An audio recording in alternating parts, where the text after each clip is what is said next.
composed of volunteer citizens appointed by the City Council. The Commission is the designated hearing body for a range of land use applications, including general plan amendments, rezones, conditional use permits, and amendments to the zoning code. Upon recommendation by the Commission, general plan amendments, rezones, and zoning code amendments proceed forward to the Peoria City Council for final action. For conditional use permits, the Commission will make a final decision subject to appeal. All hearings are conducted in accordance with the rules for procedure requirements to allow an impartial and efficient hearing, and all Commission meetings are open to the public under the Arizona Open Meeting Law. Each case will be called in the order in which it appears on the agenda unless otherwise announced during the meeting. Once called, City staff will give a presentation of the case, followed by a presentation from the applicant if they so desire. After the applicant's presentation, members of the public who have submitted a speaker's request form will be called to speak by the Commission Chair. The applicant may be called to provide additional information, clarification, or a rebuttal. The Commission will discuss the case, may ask additional questions, and take action. Any member of the public wishing to speak must complete a speaker's request form and hand it to the planning assistant at the end of the dais. When speaking, please limit your comments to a maximum of 3 minutes and try not to repeat statements already made by others. We welcome your comments, and as fellow citizens of Peoria, we thank you in advance for your participation. Welcome. My name is Chair Waitman Powell. I would like to welcome you all to our April 3rd, 2025 Planning and Zoning Commission meeting. Let's start off this night with a roll call for all of our commissioners. Once I state your name, please indicate that you're present.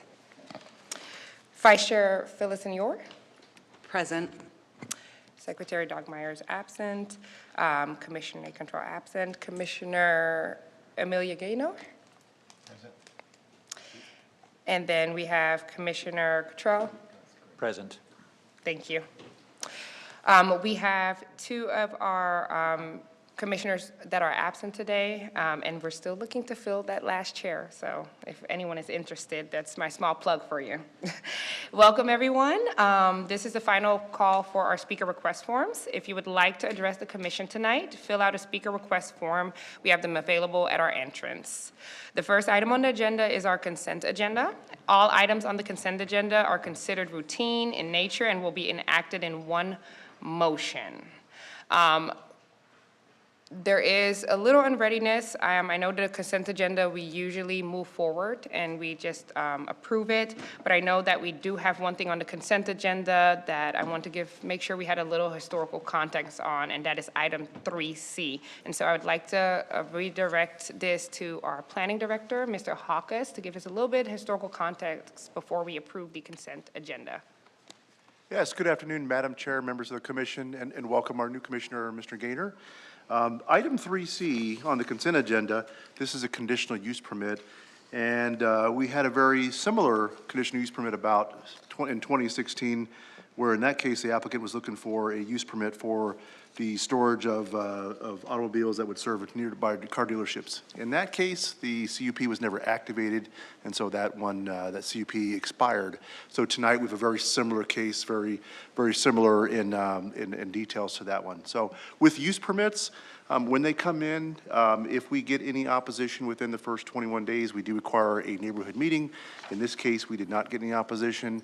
And throughout the process, we have not received any public interest. And so when we have an item that doesn't receive public interest and was not subject to a neighborhood meeting, our practice has been to put it on the consent agenda. Thank you for that elaboration, Planning Director Hawkes. I will then move forward for a motion of the consent agenda. Once again, our consent agenda will be item 1C, the disposition of absence, item 2C, the minutes from our last March 6th meeting, and then 3C, which is the item that we discussed regarding the permit, as our Planning Director stated. Do I have a motion, Commissioners? I move that we approve the consent agenda items as presented. I will second. Thank you. Properly moved and second. Do we have a vote, Commissioners?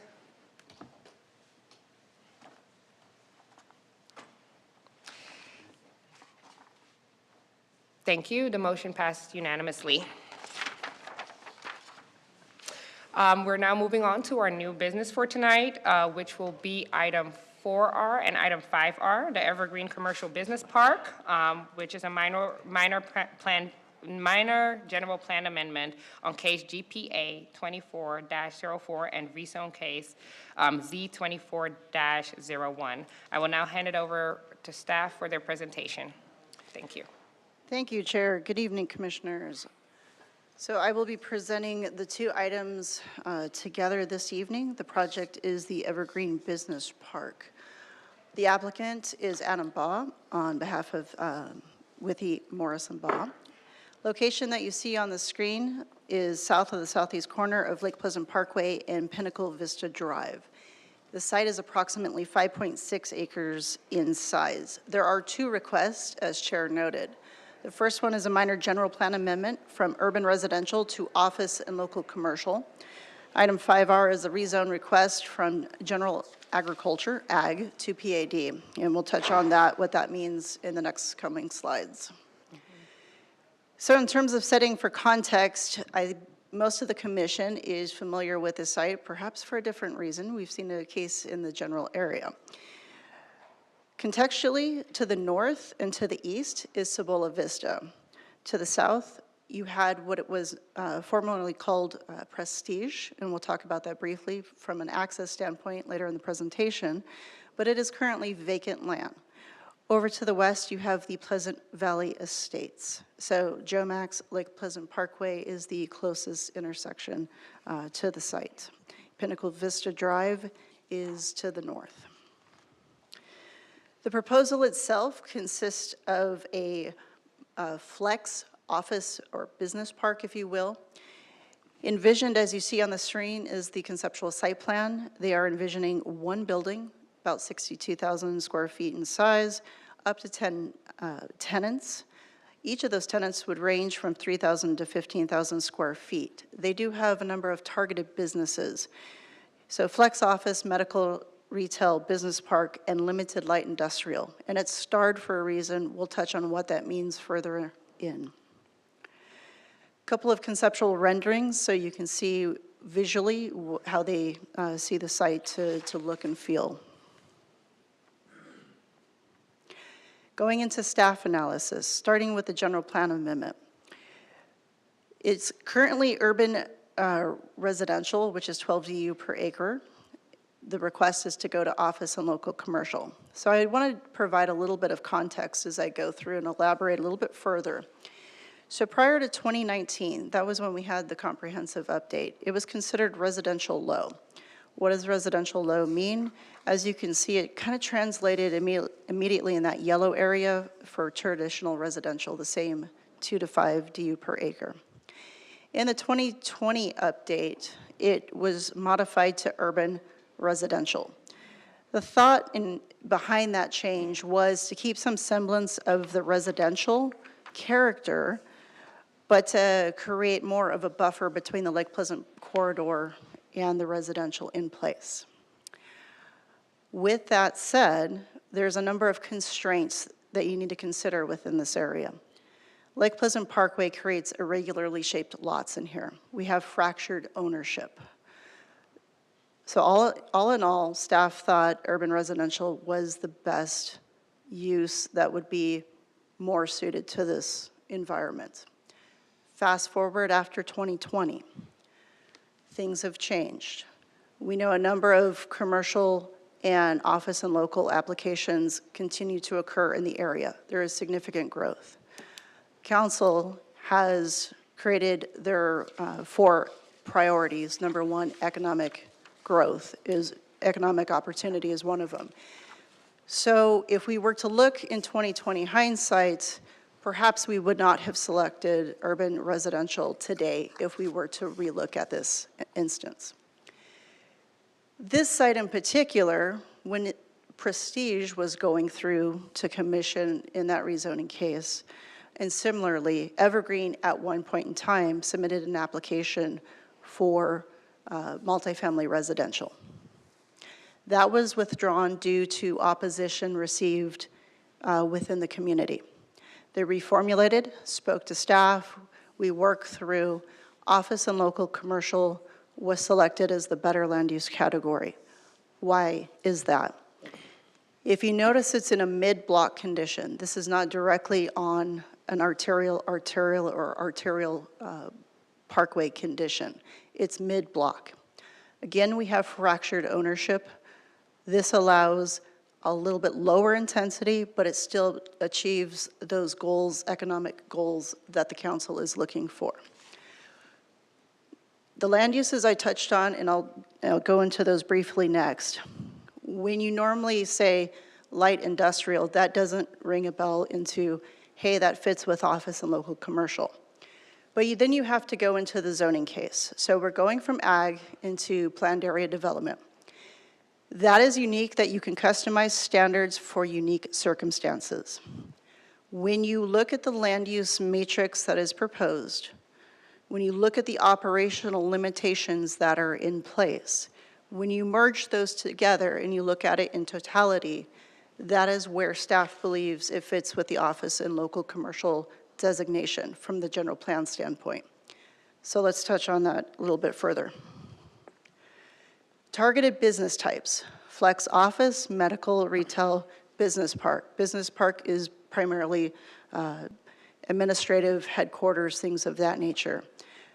You would actually have, in some instances, more traffic from a medical and office standpoint than when you look at the limited light industrial. So for those who might be used to more commercial or broker terms, what the applicant did was define light industrial into 3 categories: artisan and makerspace, light industrial and production. Those are key terms that the market understands, but those are not found within the zoning ordinance itself. The gist of it is they're working with hand tools or a lower level of intensity of machinery, and it's basically an after production finish. It's not as though they're building something from scratch. They may be taking something, modifying it, and creating that end product. So it's a different type of industrial. It's not what people would normally assume as industrial. There's also room for wholesaling, warehousing, and distribution uses as well. So that sets the land use category. But in particular, the artisan, the makerspace, light industrial, and production is not typically a target industry that we see. So this is going after more of a niche market in that regard. This is where the entrepreneurship comes into play. These are the spaces that are normally sought after in that regard. So let's talk about the operational limitations. From a power sport vehicle dealership, UTVs, ATVs, et cetera, normally you can have the vehicles outside. However, with respect to the community around them, these are limited to indoor uses only, so indoor retail. There's only max 1 business and a max lease area, as you see on the screen. The makerspace and the light design production, those 2 categories, 2 businesses, max 10,000 square feet lease area. Should they want to expand, this would come back in front of commission for consideration because they're going from 10,000 to 15,000 square foot. Likewise, wholesaling, warehousing, and distribution, max 1 business, 7,500 square feet, may go up in size with a conditional use permit process. This gives us the opportunity to take a look at the traffic, take a look at the use itself, and if there's any mitigation measures additional and beyond, we have that opportunity to provide that feedback to them and reaffirm what those conditions of approval would be for that business. Additional limitations: no outdoor use or storage permitted, as I indicated. The roll-up doors have to remain closed during business operations, and this is to address the noise concerns possibly with these uses.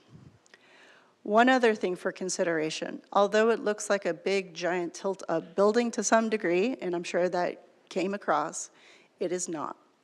A typical business park industrial district allows 48 feet. They're trying to keep it more in character with the neighborhood. Maximum is 39 feet. Putting that into perspective, a normal residential home can go up to 2 stories, 30 feet in height. So this wouldn't be necessarily out of character. Given its distance away from the residential community, it would look in scale. Lastly, traffic. And what you see on the screen, hopefully, between all the colors, let me walk you through it. So Lake Pleasant is a limited access parkway. We have fractured ownership in this area. This was a concern. So primary access for this site is through the shared access easement that is in kind of that lighter blue area between where it says site and Prestige. In order to have increased turning movements, a median break is going to be proposed, and what we call a LILO, left in, left out, will occur.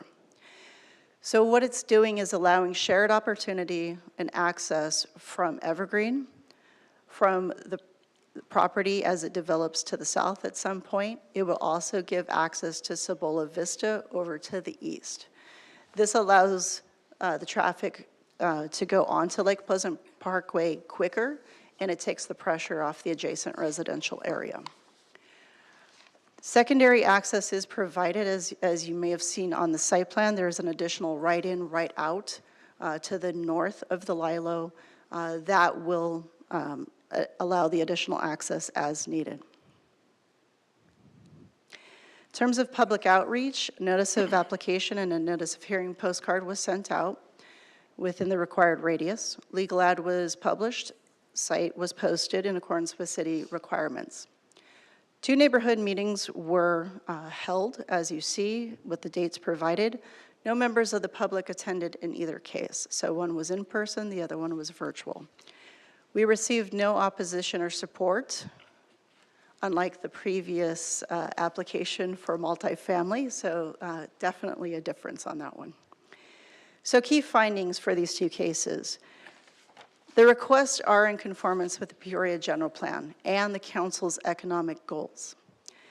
Number 2, it cultivates entrepreneurship opportunities, especially with the categories that I identified, and it increases the range of businesses within the area. The development provides for a content-sensitive transition from adjacent single-family to Lake Pleasant Parkway. We think it fits better with the community, and we think it will be added value here. And then when operated in accordance with PAD standards and recommended conditions of approval, the use is not to have any impact to adjacent properties. So with that, the options for each item are presented in front of you.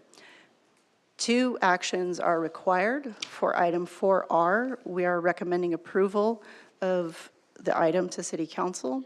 For the rezone request, we are recommending approval of the case subject to the conditions within your packet in Exhibit 1. And with that, I'll take questions.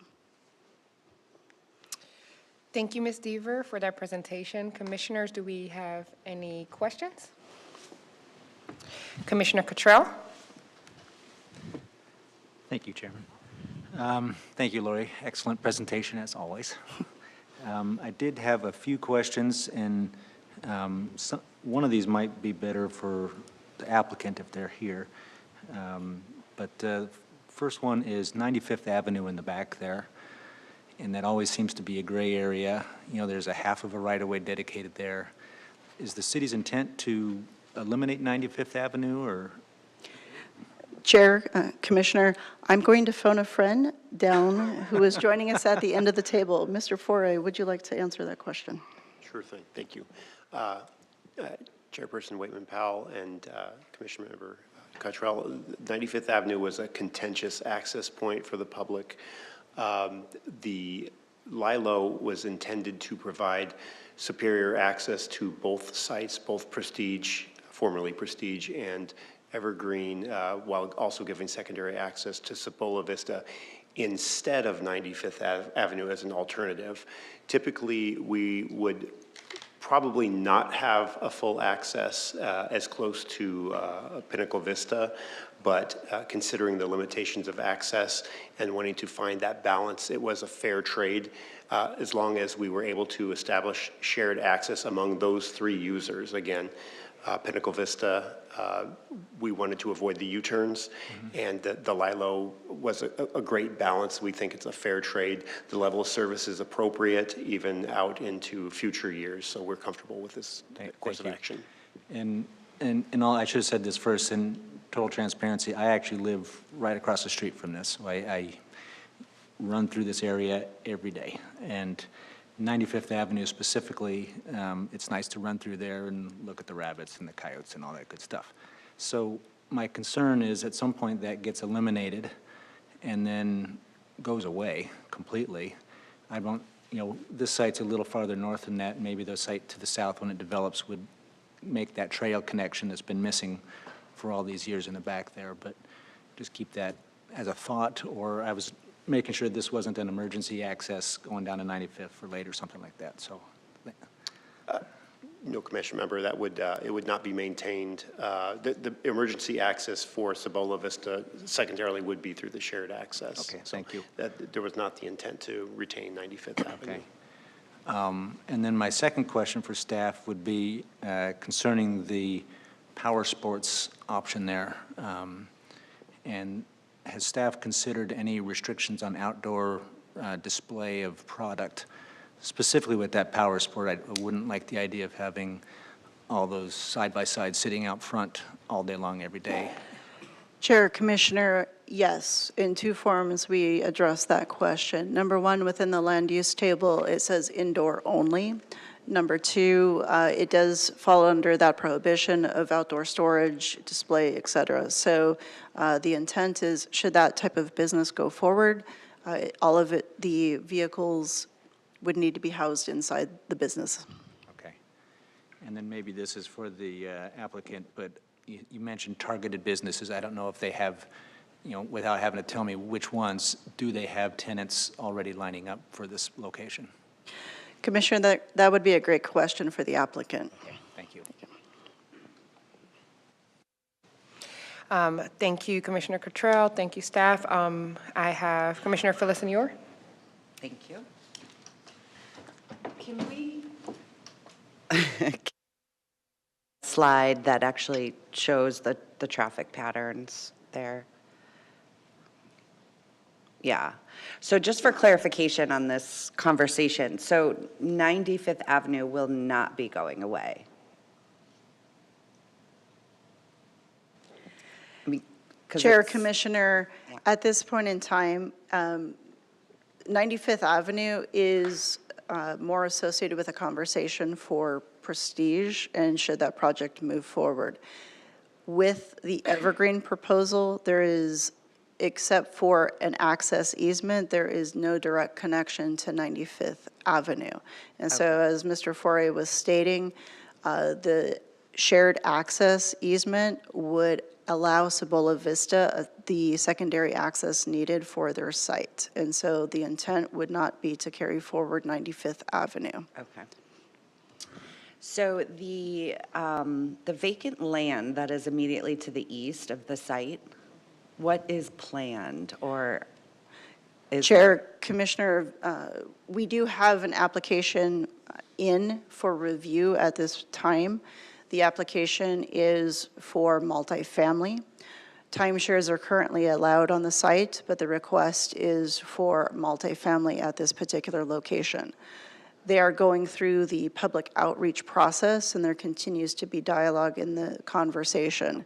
So in fact, the third meeting for that application is on the books relatively soon. So regardless of what it is going forward, we're forward-thinking in the application tonight with Evergreen, and we're asking them to help with a regional solution for all of the properties within the area. Yeah, I see that, and I appreciate that. Obviously, I want to be sensitive to back-of-house type things for this proposed project because we don't know what might be happening on that parcel, and I want to be sensitive to that. You had mentioned that previously when this site was slated for multifamily, that there was some neighborhood concern with that. Was that the neighbors from Cibola Vista or Pleasant Valley? Chair, Commissioner, Or was it both? it was both. Okay. If Mr. Ball would like to relive that conversation, I would allow him to provide the plethora of comments he received in that decision, but it was a good number from around the community. And was it just a general opposition to multifamily, or was there something specific about that project, i.e. traffic, height, something like that, that was an overriding concern? Chair, all topics were covered. Okay, it was one of those, I get it. Okay, well, it is good to see that there was no neighbors in attendance. I don't know how strong the Cibola Vista HOA is, if they were able to get the information out, but 600 feet is probably not going to hit any of those people. So Chair and Commissioner, I can attest that these neighbors regularly check in with us. Okay. They're well It aware sounds like of the development going and applications going in the area. We have had a plethora of communication on other areas, other projects. Okay, So I take that as a sign that no one is here this evening. yeah, So- I appreciate that. It was worth, though, just asking, because when I hear that there was previous engagement and activation, I wonder where they were for this one. But those are my questions. Thank you. Thank you, staff. Thank you, Commissioner Phyllis and Yor. I do have a point of clarification, and this one possibly will be for Mr. Forey. Were there anything that you think is notable? Because listening to my fellow commissioner statements, also a commissioner that will be directly impacted by this decision, along with taking note to my vice chair here, talking about the previous engagement. Is there anything, since we talked about the shared access for traffic, a little bit of contention there, is there anything that you think is worth noting? Were there any additional traffic studies done? Something that can ease that? I just don't want us to have to where, later we're talking about any traffic concerns, because I see that's one thing that we're kind of wrestling with here on the commission. And then also because of previous engagement, just so that we can kind of touch on what that is, because I think that is usually the pain point. Thank you, Chair Whitman, Powell, and Commission members. The access that you see here is actually the crafted design from the traffic engineering group. This was our desired optimal outcome without access to 95th Avenue, because we are utilizing one access point, a single access point, to provide access for all of the properties from Jomax to Pinnacle Vista, with the exception of that last little corner that's just north of this site, which we will be addressing through cross-access from the Cibola Vista parcel immediately to the east. So this is really our prime objective, was to limit the number of full access points, and this is exactly what this plan does. So this is something that the traffic engineering group was very happy with. All right, thank you, thank you. I appreciate that, Mr. Forey, and that elaboration on the engagement of our traffic engineers, making sure that it made sense, right? Do I have any other comments, commissioners? No? All right, I believe that we have one request to speak, which is Mr. Bach. Bach, okay, is the applicant? Okay, thank you, Mr. Bach. Please join us and state your name for the record. You'll have 3 minutes. Oh, just 3 minutes as the applicant? You can get maybe a little bit more time. I didn't know you were the applicants. There you go. Thank you. Yeah, if you mind, thank you. Although I actually think I don't need 3 minutes even, so that's even better. And I'm probably just going to flip through a couple of them, Cody. I don't think I'll need to go through them all. But members of the commission, thanks for your time. My name's Adam Baugh, and perfect, even better. It's kind of hard to follow up Lori. I've presented in a variety of jurisdictions across the valley. That was a pretty thorough presentation. Doesn't leave a lot of room for me to comment, so I'll just hit on a couple of things real quick. This is your commercial kind of inventory and core right here along Lake Pleasant Road, Lake Pleasant Parkway. And what's interesting here is there's this disconnect of this little spot here between the two red points. And I think the reason it is this way is because there had been this general plan for urban residential.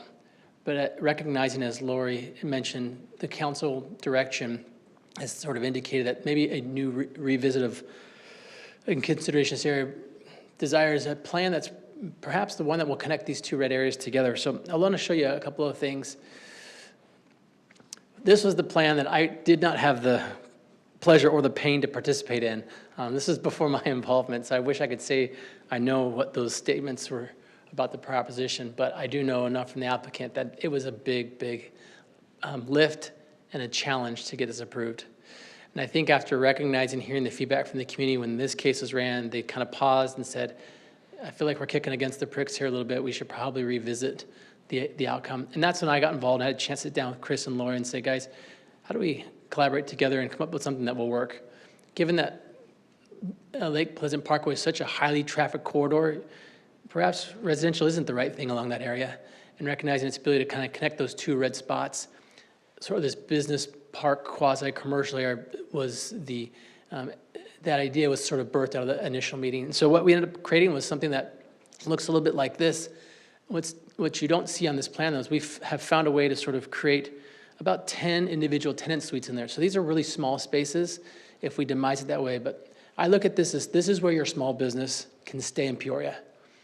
The people who are working in the garage and then deciding to kind of leave their garage enterprise and take it to their first storefront are renting about 3,000 to 7,000 square feet.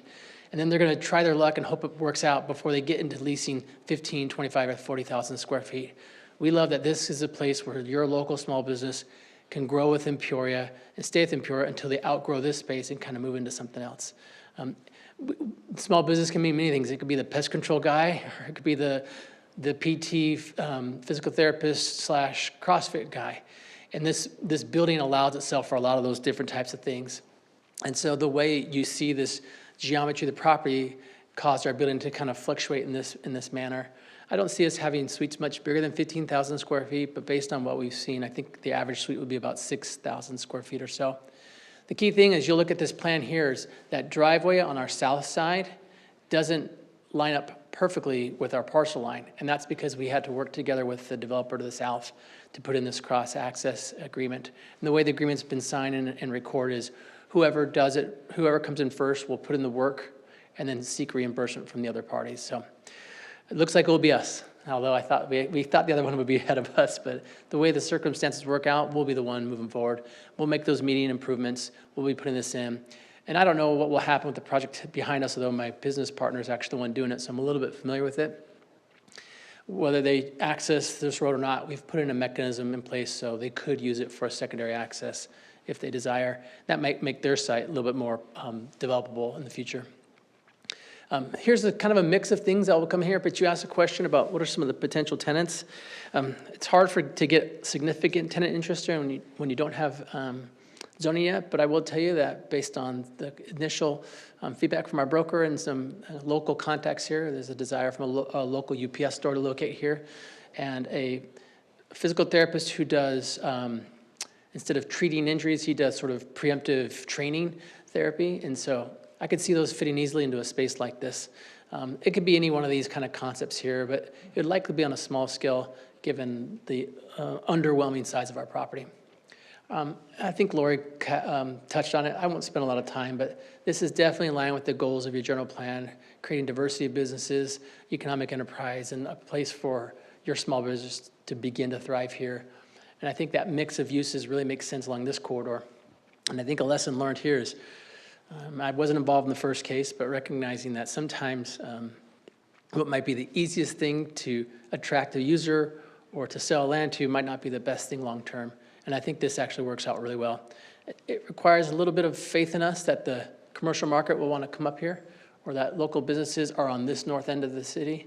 But I think it'll work out, and I think we'll be able to have some success as we go forward. So at the end of the day, I'm grateful for staff's effort. I think the coaching that we received from them was really helpful. You normally don't do 2 neighbor meetings, but because of the prior case before us and the variety of cases that were happening around us, we did 2. And then the council members were actually quite involved. Both of them sent out newsletters many times about our project. And so I think it's gotten way more publicity than most of your cases do, but I think the reason is it had a different history that was a little messy in the past. So rarely do I get to bring a case that doesn't have opposition, but I think people are definitely aware and are pretty comfortable with it. So with that being said, I think I was 4 minutes, but thank you for your time. Thank you so much, Mr. Bog, and definitely as the applicant, you get more time. I thought that we had a resident speaking, so thank you for that and that elaboration. Commissioners, do we have any questions, comments? Okay. I now close the public hearing. If there are no other comments, no other questions, can I get, yes. I do see Commissioner Cottrell. Thank you. And this is not a question, but just a comment. I was there at the previous meetings, all of them. Okay. And I've spoken to my neighbors and our council members, and the fact that you don't have a full house here tonight it's a good thing. It means this is much better, much more attractive to the neighborhood, and so I commend you on that. And that's all I wanted to say. No, thank you for your comments, Chair. Well, will be eventually. Oh, Commissioner Phyllis and Yor, we have another one. No, I'm happy to make a motion. Oh, okay, we're moving on. One more small comment. I think I was inspired by my fellow commissioner here. I just want to mention to the applicant, I think you all did a great job with painting the picture. I've been out in the community talking to a lot of new entrepreneurs and people that are interested in our city, and so really thinking about supporting new business startups, thinking about what that could look like. I'm excited about that. Would love to see a trampoline park. I got a 1 and a 2-year-old, so plug that in. Trampoline parks, anybody, if you see this. But thank you for that. I think, that is something that our city needs, and we should support our entrepreneurs, small businesses, and really give them a place to start. I even like the flex office use because a lot of people are going to that style of remote work, and that's like a dream for them. So thank you all for that presentation and a great elaboration. We'll move forward. Commissioners, since there's no other questions or comments, can I get a motion on item 4R, case GPA 24-04? I'd like to make a motion to approve item 4R, GPA 24-04 to the city council. And you want to do both of them together, correct? No? We'll do that. Thank you. I have a motion by Vice Chair Phyllis and York. Can I get a second? I'll second. Thank you. The motion was made and seconded. Now, commissioners, could we have a vote?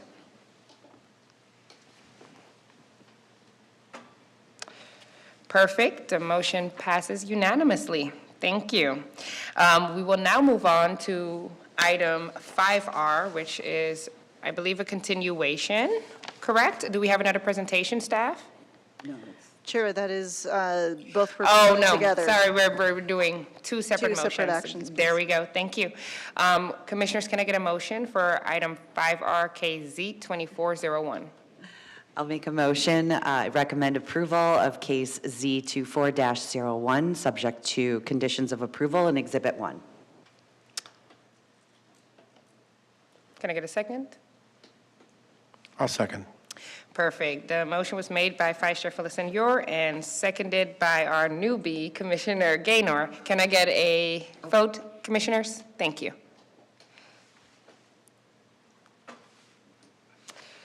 Thank you. The motion passes unanimously. Thank you, staff, and thank you all. We will now move on to our next item on the agenda, which is a call to the public for non-agenda items. Seeing none, let's move on to our next agenda item, which will be our reports from staff.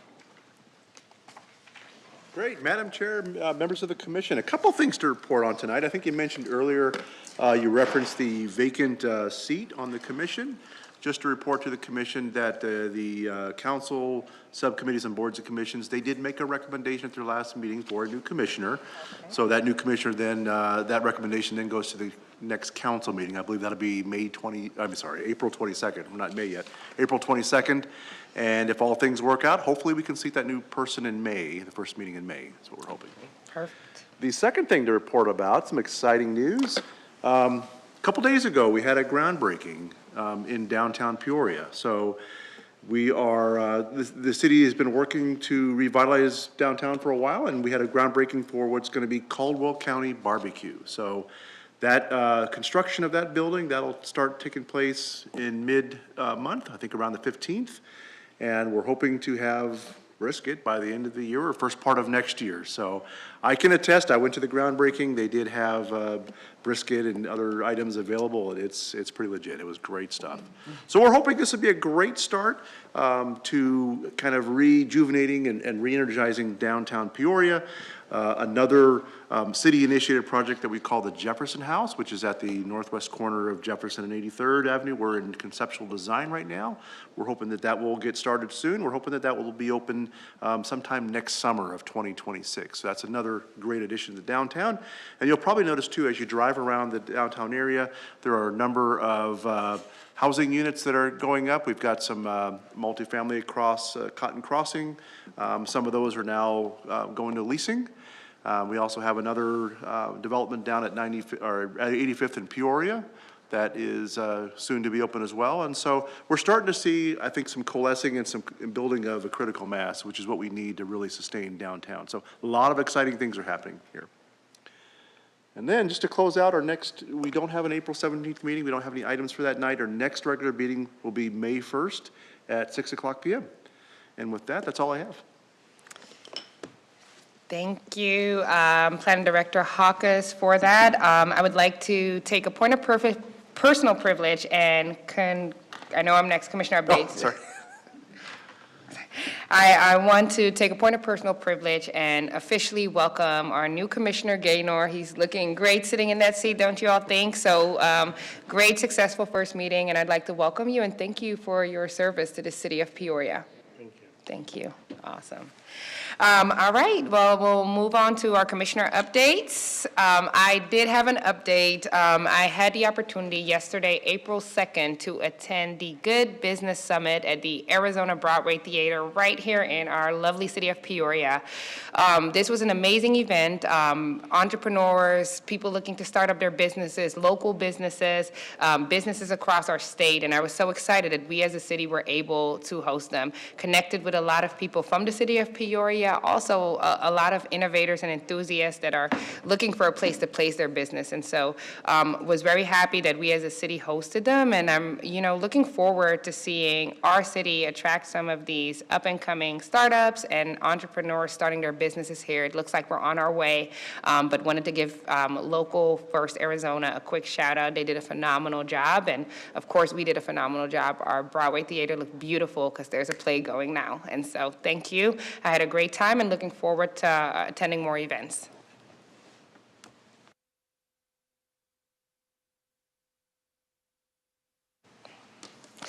Seeing no further business, I will now call this meeting adjourned. Have a great night.